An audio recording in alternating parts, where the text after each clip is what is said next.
3월 12일 말씀 묵상하겠습니다. 함께 기도하겠습니다. 하나님, 우리가 넘어지는 담과 흔들리는 울타리 같이 위기의 상황 가운데, 위태로운 상황 가운데 있을 때에 우리의 마음이 요동하지 아니하고 우리의 구원이 되시고 요새가 되시는 하나님을 잠잠히 바라봄으로 절망 가운데 진정한 소망을 갖게 하여 주시옵소서. 예수님 이름으로 간절히 기도했습니다. 아멘. 오늘의 말씀은 시편 62편 1절부터 12절까지의 말씀입니다. 말씀을 함께 살펴보시기 전에 개인적으로 말씀을 꼭 읽으시고 묵상하는 시간 가지시기 바랍니다. 오늘의 말씀은 다윗의 시 인도자를 따라 여두둔의 법칙에 따라 부르는 노래라는 부제가 달려 있습니다. 62편 1절입니다. 나의 영혼이 잠잠히 하나님만 바라며 나의 구원이 그에게서 나오는도다 라는 말씀으로 시작하고 있습니다. 지금 이 시편의 시인은 힘들고 어려운 상황 가운데 있습니다. 3절에서 보면 이 시인은요, 넘어지는 담과 흔들리는 울타리같이 라고 자신을 표현하고 있습니다. 이렇게 위태롭고 이렇게 힘든, 언제 곧 쓰러질지 모르는, 언제 넘어질지 모르는, 언제 무너질지 모르는 그러한 상황 가운데 그 시인이 있었습니다. 그런데 이렇게 흔들리고 위태로운 사람을 죽이려고 사람들이 일제히 그를 공격하는 그런 절망 가운데 있다라고 이야기합니다. 지금 이 시인이 처하고 있는 이런 외적인 상황은요, 말할 수 없는 심각한 위기 가운데 있는 것입니다. 그런데 여러분, 이 시인은 자신의 영혼을 향해서 이렇게 얘기하죠. 나의 영혼아 잠잠히 하나님을 바라라 라고 이야기합니다. 외적인 상황은 지금 너무나도 요동스럽고 너무나도 힘겨운 상황인데, 절망스러운 상황인데 그의 마음은 잠잠하고 내적인 평안과 고요함을 느끼고 있다라고 이야기합니다. 어떻게 이것이 가능할까요, 여러분? 그렇지요. 그가 바로 하나님만 바라보고 있었기 때문에 가능합니다. 그리고 이 시인에게 하나님이라는 분은 어떤 존재냐면 그의 구원이 되시고 그의 반석이 되시고 또한 요사가 되시는 분이다라고 이야기합니다.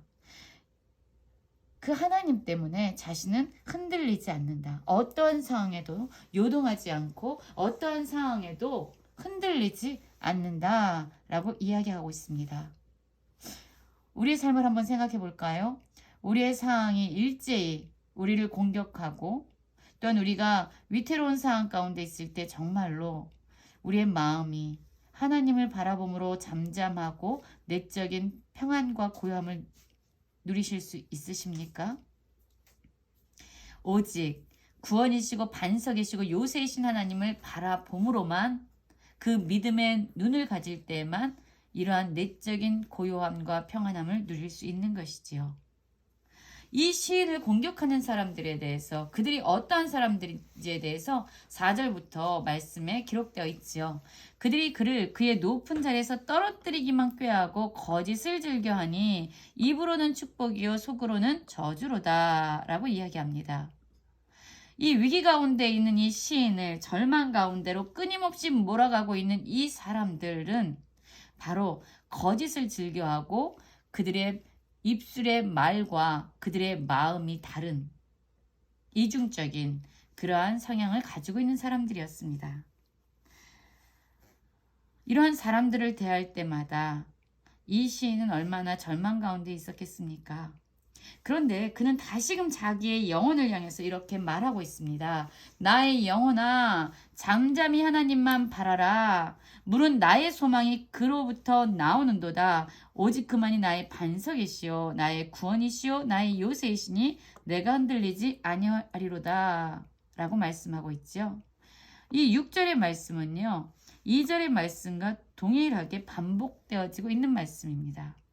이 시인은 자신을 공격하는 그러한 사람들을 바라보면은 여전히 낙심하고 절망할 수밖에 없지만, 그는 자신을 공격하는 사람들과 그런 상황에 집중하기보다는 오히려 그의 눈을 돌려서 하나님을 바라보고 있습니다.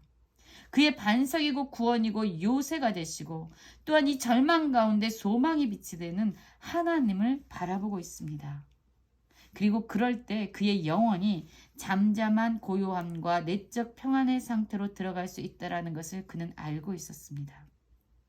7절입니다.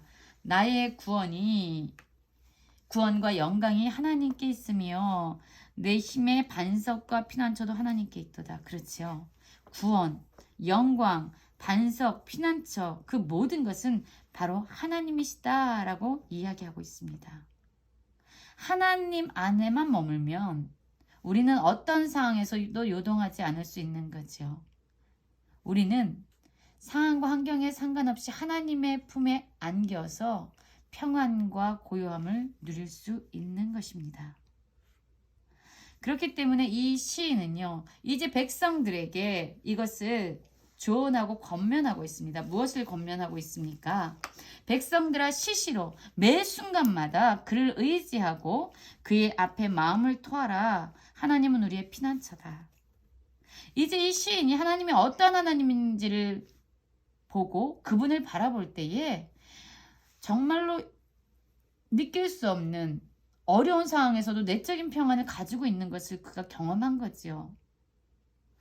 그가 자신의 경험에서 그치지 않고 이제 백성들을 초대합니다. 하나님을 의지해라. 그의 앞에 마음을 토로해라. 그가 우리의 피난처다. 그러면 너희도 어떤 상황에서도 요동치 않는 참된 평안과 고요함을 누리게 될 것이다. 라고 권면하고 있는 것이죠. 그리고 9절부터 또 이런 말씀을 합니다. 아 슬프도다. 사람의 입김이며 인생도 속임수이니 저울에 달면 그들의 입김보다 가벼우리로다.